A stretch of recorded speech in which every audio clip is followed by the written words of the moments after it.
Hello guys, welcome on your YouTube channel Comteria. Comteria nowadays provides question and confusion examination hall series in which Comteria provide unified version of the gist or the crux of the NCERT of the folder Indian Polity and Constitution. अगर आपने अभी तक Comteria YT channel को subscribe नहीं किया हो तो कृपया सब्सक्राइब कर दें और वीडियोस को लाइक करें और शेयर करें। आइए महत्वपूर्ण एग्जामिनेशन होने वाले हैं। आज यूजीसी नेट का एग्जामिनेशन था सोशियोलॉजी सब्जेक्ट का और काफ़ी सफलतापूर्वक बच्चों ने दिया। काफ़ी गर्मी है, गर्मी से बच के रहे। और हमारा संविधान की 8वीं अनुसूची भाषा संबंधी अनुच्छेद 1 में हम पढ़ रहे हैं। संविधान की 8वीं अनुसूची में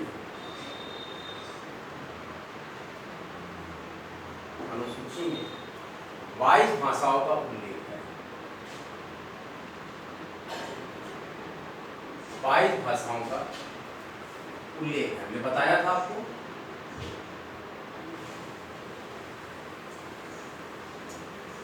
जो निम्न है। फिर से हम टेबुलर चार्ट बनाएंगे। हमारे पास एक टेबुलर चार्ट होगा। We have a tabular chart for the systematic education. We have 3 columns.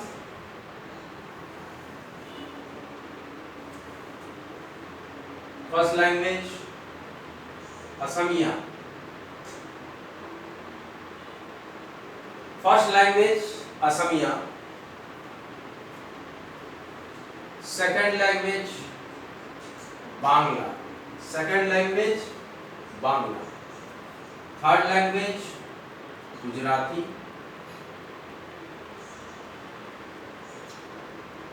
Fourth language Hindi. Fifth language Kannada. Sixth language Kashmiri. ये सारा हम 8वीं अनुसूची में देखिए। संविधान की 8वीं अनुसूची में 22 भाषाओं का उल्लेख है जो कि निम्नवत है। तो हम टेबुलर फॉर्म में आपको ये बता रहे हैं कि जो 22 भाषाएं हैं वो कौन कौन सी हैं। संविधान की 8वीं अनुसूची में असमिया, बांग्ला, गुजराती, हिंदी, कन्नड़, कश्मीरी,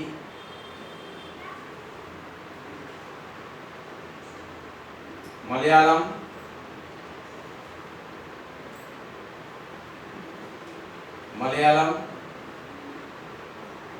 मराठी,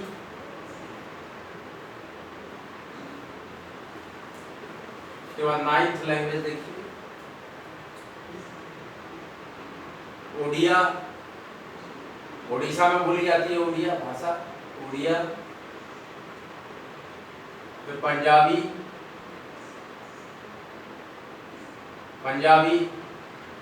नेक्स्ट लैंग्वेज है संस्कृत। ये हमारे इंडियन कॉन्स्टिट्यूशन में जो 8वीं अनुसूची है तो 22 भाषाओं का उल्लेख है। और 12th लैंग्वेज है सिंधी। 12th जो लैंग्वेज है सिंधी। और 13th लैंग्वेज है तमिल। 14th लैंग्वेज है तेलुगु।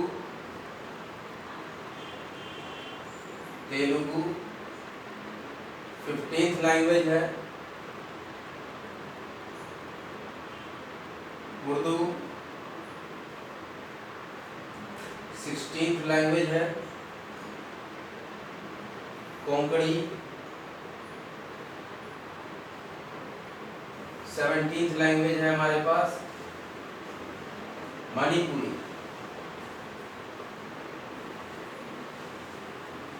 18th लैंग्वेज है नेपाली। ये सारे इंडियन कॉन्स्टिट्यूशन में जो 8वीं अनुसूची में लिस्टेड हैं भाषाएं। 19th लैंग्वेज है मैथिली। 20th लैंग्वेज है संथाली। 21st लैंग्वेज है डोगरी। और टेंटेटिव टू लास्ट लैंग्वेज है बोडो। भाषा संबंधी अन्य उपबंध लैंग्वेज रिलेटेड अदर प्रोविजंस में संविधान के 8वीं अनुसूची में 22 भाषाओं का उल्लेख है जो कि निम्न है: असमिया, बांग्ला, गुजराती, हिंदी, कन्नड़, कश्मीरी, मलयालम, मराठी, ओडिया, पंजाबी, संस्कृत, सिंधी, तमिल, तेलुगु, उर्दू, कोंकणी, मणिपुरी, नेपाली, मैथिली, संथाली, डोगरी, बोडो।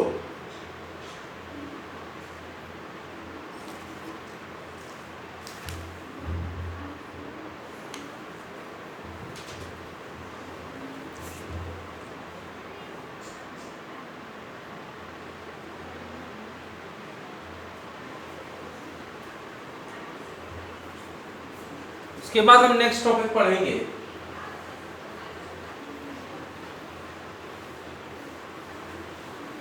बाईसों भाषाओं का हमने आपको वर्णन बता दिया। अब इसके बाद हम पढ़ेंगे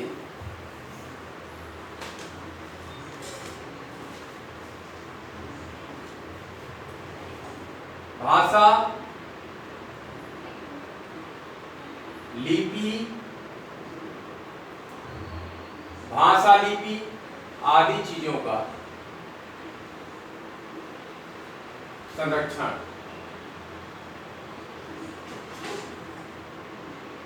आर्टिकल 29 अनुच्छेद 29 क्या कहता है, 29 क्या कहता है? भाषा लिपि आदि का संरक्षण। आर्टिकल 29 भारतीय संविधान के आर्टिकल 29 भारतीय संविधान के आर्टिकल 29 के तहत भारत के नागरिकों, भारतीय संविधान के आर्टिकल 29 के तहत भारत के नागरिकों को अपनी विशेष भाषा, लिपि या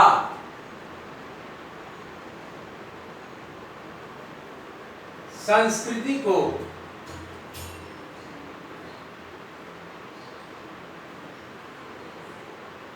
बनाए रखने का मूल अधिकार प्रदान किया गया। क्या प्रदान किया गया है?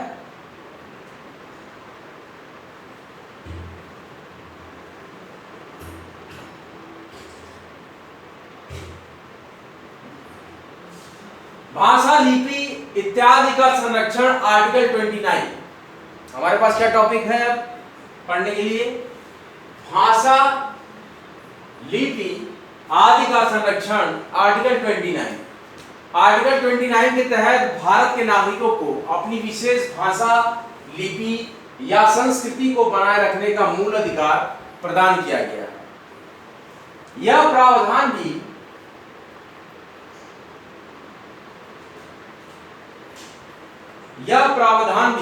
किया गया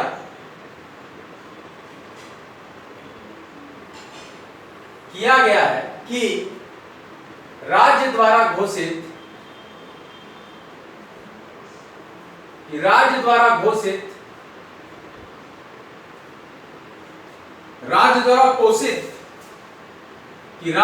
पोषित या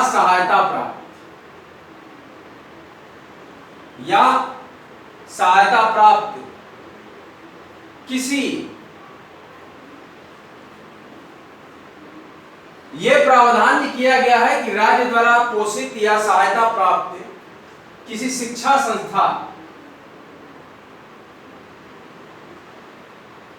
शिक्षा संस्था में प्रवेश से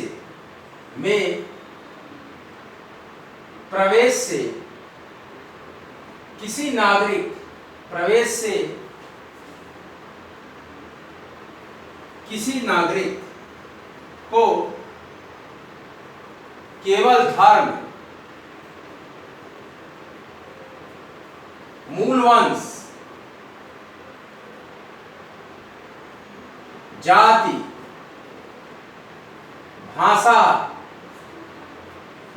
या इनमें से किसी आधार पर, ध्यान दीजिएगा, इनमें से किसी आधार पर वंचित नहीं किया जा सकता, वंचित नहीं किया जाएगा। आर्टिकल 29 के तहत भारत के नागरिकों को अपनी विशेष भाषा, लिपि या संस्कृति को बनाए रखने का मूल अधिकार प्रदान किया गया है। यह प्रावधान भी किया गया है कि राज्य द्वारा पोषित या सहायता प्राप्त किसी शिक्षा संस्था में प्रवेश से किसी नागरिक को केवल धर्म, मूल वंश, जाति, भाषा या इनमें से किसी आधार पर वंचित नहीं किया जाएगा। यही है भाषा, लिपि आदि का संरक्षण, अनुच्छेद 29, article 29। UPSC, PCS, SSC, any type of one day and mains examination, a very crucial topic, very important topic। ऐसे टॉपिक्स को आप ध्यान से पढ़िए जो कि आपके भारतीय संविधान और राजनीतिक व्यवस्था के ये महत्वपूर्ण आयाम है। ये एक प्रश्न कंप्लीट करते हैं।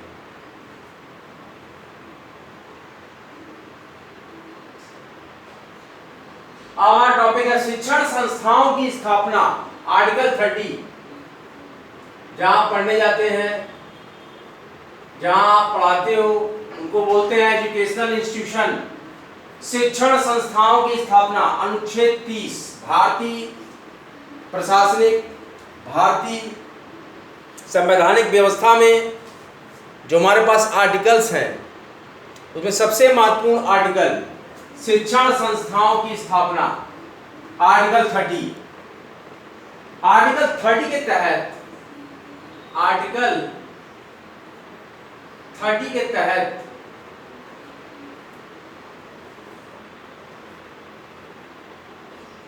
धर्म या भाषा पर आधारित, धर्म या भाषा पर आधारित सभी अल्पसंख्यक, सभी अल्पसंख्यक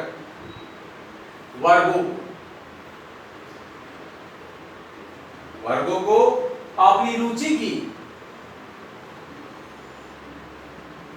रुचि का मतलब होता है इंटरेस्ट, अपनी रुचि की शिक्षण संस्थाओं, अपनी रुचि की शिक्षण संस्थाओं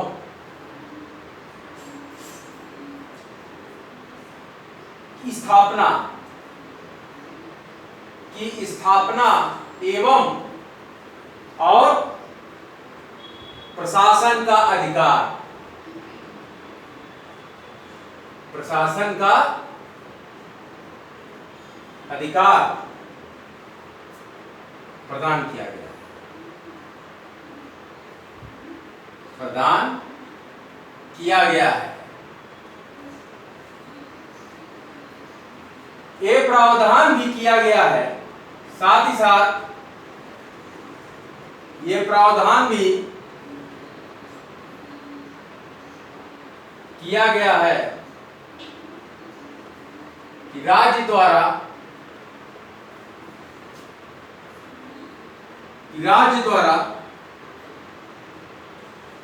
पोषित प्रशासन का अधिकार दिया गया है, एक मिनट, अधिकार दिया गया है। और यह प्रावधान भी किया गया है कि ऐसी शिक्षण संस्थाओं, प्रावधान किया गया है कि ऐसी शिक्षण एजुकेशनल संस्थाओं को सहायता देने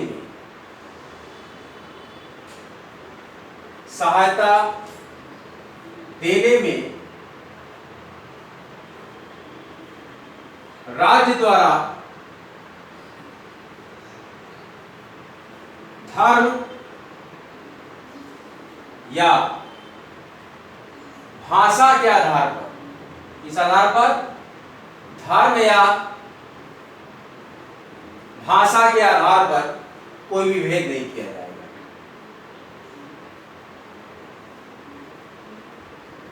कोई भी भेद नहीं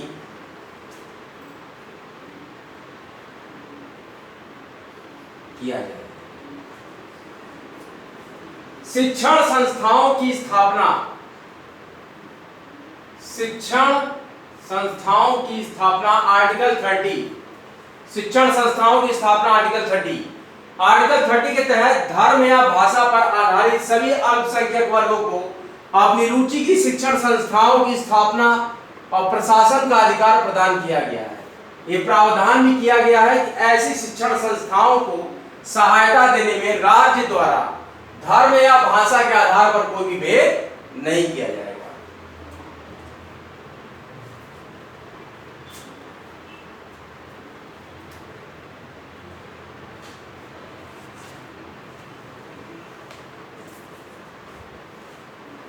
शिक्षण संस्थाओं की स्थापना आर्टिकल 30, आर्टिकल 30 के तहत धर्म या भाषा पर आधारित सभी अल्पसंख्यक वर्गों को अपनी रुचि की शिक्षण संस्थाओं की स्थापना और प्रशासन का अधिकार प्रदान किया गया है।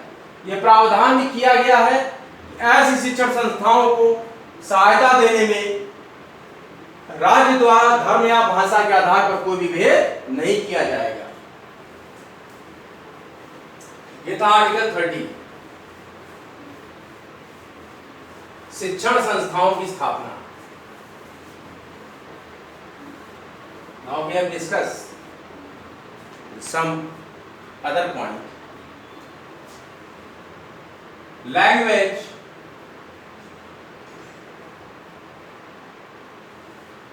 of being used in Parliament.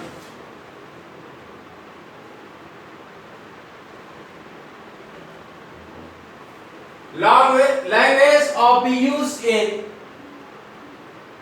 Parliament, संसद में प्रयोग की जाने वाली भाषा आर्टिकल 120,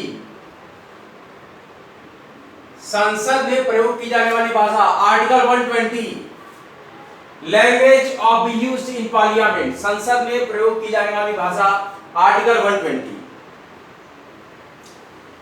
आर्टिकल 120 के अनुसार, आर्टिकल 120 के अनुसार संसद का कार्य, संसद का कार्य हिंदी में या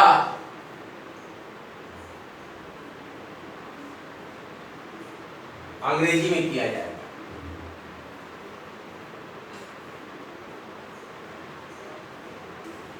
आर्टिकल 120 के अनुसार संसद का कार्य हिंदी में या अंग्रेजी में किया जाएगा, परंतु, परंतु का मतलब लेकिन, यथास्थिति, जो स्थिति चली आ रही है, यथास्थिति लोकसभा अध्यक्ष, यथास्थिति लोकसभा अध्यक्ष या राज्यसभा, या राज्यसभा का सभापति कौन होगा? Language of used in parliament article 120, according to the article 120 संसद का कार्य हिंदी में या अंग्रेजी में किया जाएगा, लेकिन यथास्थिति लोकसभा अध्यक्ष या राज्यसभा का सभापति किसी सदस्य को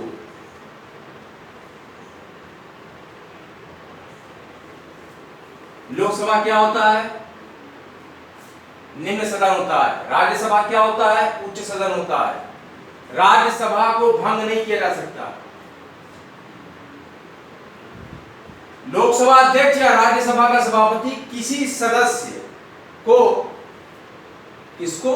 जो हिंदी या अंग्रेजी में, जो हिंदी या अंग्रेजी में कोई सदस्य ऐसा है अपने पर्याप्त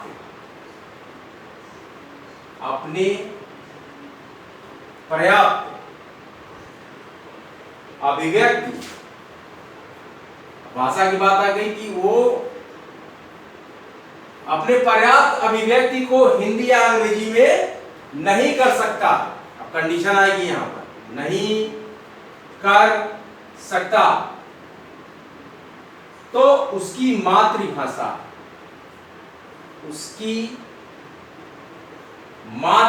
अब एक सदस्य की बात हम कर रहे हैं कि लोकसभा अध्यक्ष या राज्यसभा का सभापति किसी सदस्य को जो हिंदी या अंग्रेजी में अपने पर्याप्त अभिव्यक्ति नहीं कर सकता, उसकी मातृभाषा में सदन को संबोधित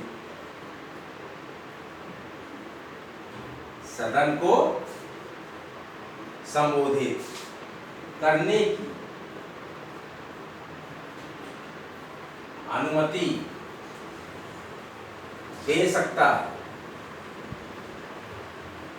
आप चाहते हो कि बांग्ला में सदन का संबोधन होगा, आप चाहते हो तमिल में सदन का संबोधन होगा, आप चाहे तेलुगु में हो तो तेलुगु में सदन का संबोधन होगा, आप चाहे भोजपुरी में हो तो भोजपुरी में सदन का संबोधन। क्या कहता है? Language of used in parliament, संसद में प्रयोग की जाने वाली भाषा। Article 120, according to the article 120 संसद का कार्य हिंदी में या अंग्रेजी में किया जाएगा, लेकिन यथास्थिति लोकसभा अध्यक्ष या राज्यसभा का सभापति किसी सदस्य को जो हिंदी या अंग्रेजी में अपनी पर्याप्त अभिव्यक्ति नहीं कर सकता, हिंदी या अंग्रेजी में अगर वो हिंदी या अंग्रेजी में अपनी पर्याप्त अभिव्यक्ति नहीं कर सकता, उसकी मातृभाषा में, किसकी? उस सदस्य की, उसकी मातृभाषा में सदन को संबोधित करने की अनुमति दे सकता है। Language of used in parliament, article 120।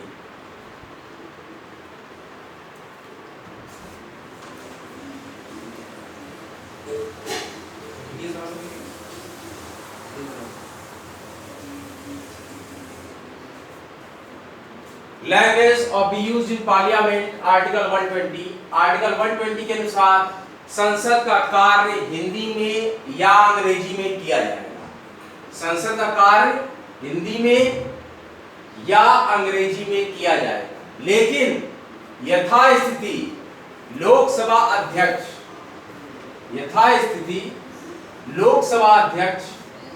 या राज्यसभा का सभापति। क्या होगा? Language of used in parliament, article 120, according to the article 120 संसद का कार्य हिंदी में या अंग्रेजी में किया जाएगा, परंतु यथास्थिति लोकसभा अध्यक्ष या राज्यसभा का सभापति किसी सदस्य को जो हिंदी या अंग्रेजी में अपनी पर्याप्त अभिव्यक्ति नहीं कर सकता, उसकी मातृभाषा में सदन को संबोधित करने की अनुमति दे सकता है। यही कहता है ये topic, language of used in parliament, article 120 of the Indian constitution. I polity constitution के ये महत्वपूर्ण बिंदु आपको कैसे लग रहे हैं, इसको कमेंट बॉक्स में लिखिएगा। आइए देखते हैं अगला पॉइंट। अगर आपको वीडियोस अच्छे लग रहे हो, लाइक कीजिए, शेयर कीजिए भारी मात्रा में, चैनल को सब्सक्राइब कीजिए। यूपीएससी एस्पिरेंट्स ध्यान दें, जिस तरह का पैटर्न चला आ रहा है, knowledge is not a big matter, आपको स्मार्ट वर्क करना। राज्य विधानमंडलों में प्रयोग की जाने वाली भाषा, जब हम संसद की बात करेंगे तो राज्य विधानमंडलों में जो प्रयोग होती है भाषा, उसकी भी चर्चा क्यों छोड़ो। राज्य विधानमंडलों में प्रयोग की जाने वाली भाषा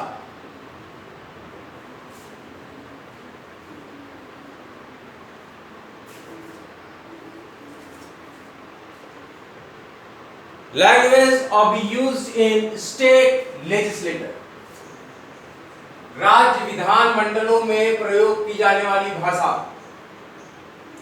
according to the article 210, according to the article 210, राज्यों के विधानमंडलों, राज्यों के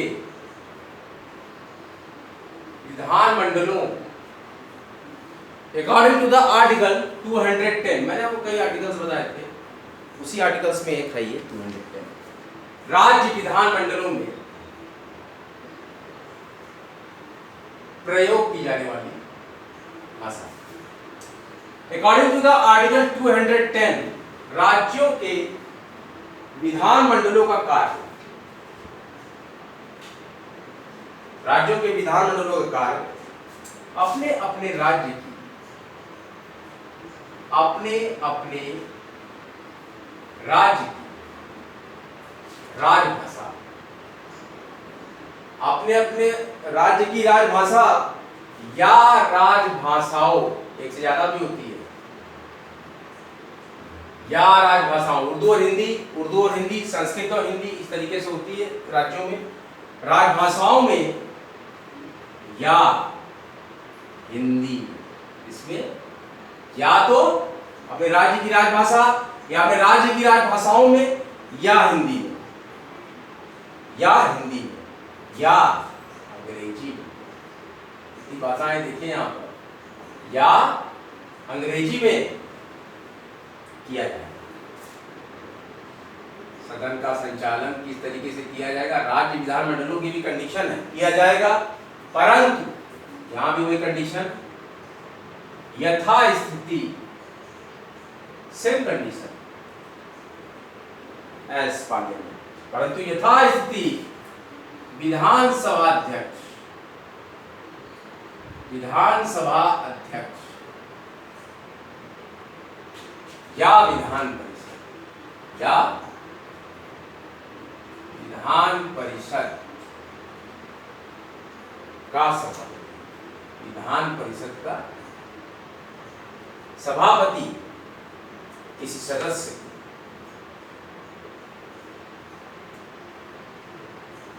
सदस्य को उसकी मातृभाषा, उसकी मातृभाषा में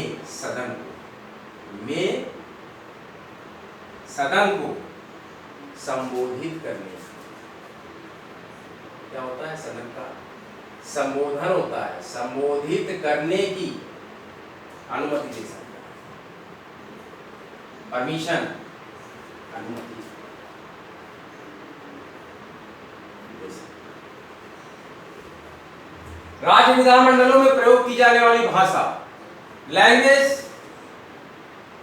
to be used in state legislator, article 210, according to the article 210, राज्यों के विधानमंडलों का कार्य अपने अपने राज्य की राजभाषा या राजभाषाओं में या हिंदी में या अंग्रेजी में किया जाएगा, परंतु यथास्थिति विधानसभा अध्यक्ष या विधान परिषद का सभापति या विधान परिषद का सभापति किसी सदस्य को, अपने सदन के किसी सदस्य को उसकी मातृभाषा में, इसमें उसकी सदस्य की मातृभाषा में सदन को संबोधित करने की अनुमति, सदन संबोधित करने की अनुमति दे सकता है।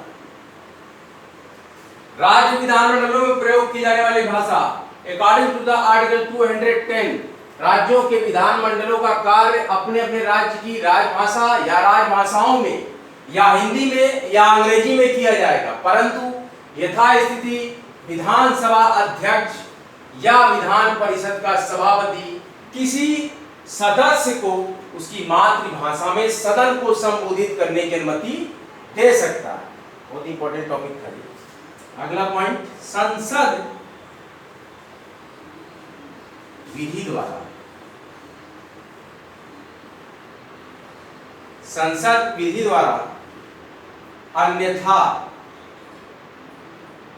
बंद, संसद विधि द्वारा अन्यथा उपबंध न करे तो 15 वर्ष की अवधि, 15 वर्ष की अवधि के पश्चात, 15 वर्ष की अवधि के पश्चात या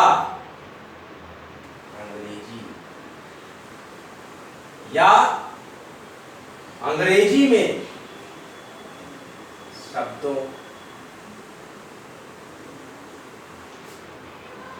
का लोप किया जा सकता है।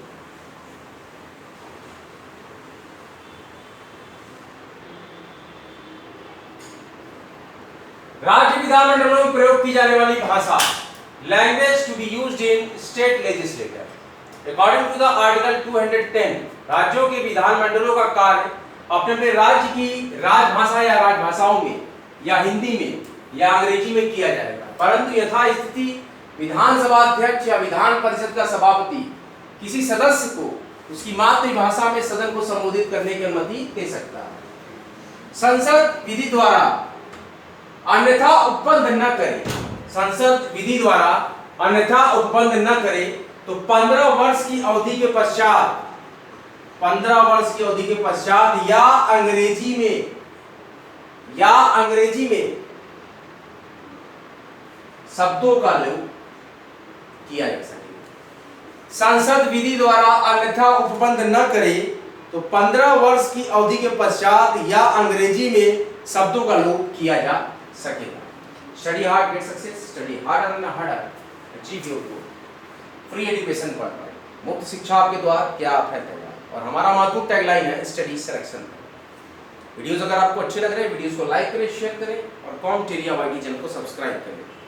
हम पूरी तरीके से प्रेस्क्राइब, सिंथेसाइज, एनालिटिकल और मोस्ट वैल्यूएबल लेक्चर्स पे पूरा वर्क कर रहा हूं मैं। और राज्य विधानमंडलों में प्रयोग की जाने वाली भाषा, भारतीय पार्लियामेंट में प्रयोग की जाने वाली भाषा, इसके साथ ही साथ शिक्षण संस्थाओं की स्थापना, ये कई articles, article 29, article 30, article 120, article 210 और 8वीं अनुसूची के जितनी भी 22 भाषा है और हमारी शास्त्रीय भाषाओं का जो उल्लेख हमने 6 भाषाओं का किया, ये सारा जो सिंथेसाइज लेक्चर क्रिएट कर रहा है कॉमटेरिया। ये हर तरीके से UPSC, PCS, SSC, one day, all type of mains examination में कहीं ना कहीं ये क्वेश्चंस अपनी एक महती भूमिका निभा रहे हैं। इसलिए आप इन सारे लेक्चर्स को बहुत ही ध्यान से सुने, बहुत ही ध्यान से पढ़ें, इसको अन्यथा न लें और बराबर कंसंट्रेट करें। Knowledge is everywhere in universe, then how can you absorb the knowledge, how can you track the knowledge, how can you achieve the knowledge, knowledge in the form of the paying knowledge, free knowledge, all type of knowledge. You will decide how type of knowledge you will acquire. Knowledge अगर आपके पास है तो हर examinations में आप बहुत ही मजबूती से एक, जब yeast of NCERT, crux of NCERT को आप पढ़ते हो तो आपके अंदर एक नव संचार, नव चेतना और एक नव शिक्षा की दहाड़ आती है कि हमको ये कॉन्सेप्ट क्लियर है। The concept is cleared by me because of I cleared the concerned NCERT of the given folder. Now our given folder is Indian Polity and Constitution. आज का लेक्चर यहीं तक, अगला लेक्चर लेकर आपके समक्ष बहुत ही जल्द हाजिर होंगे। तब तक के लिए जय हिंद, जय भारत। वीडियो को लाइक करें, कॉमटेरिया वाईटी चैनल को सब्सक्राइब करें। जय हिंद, जय भारत।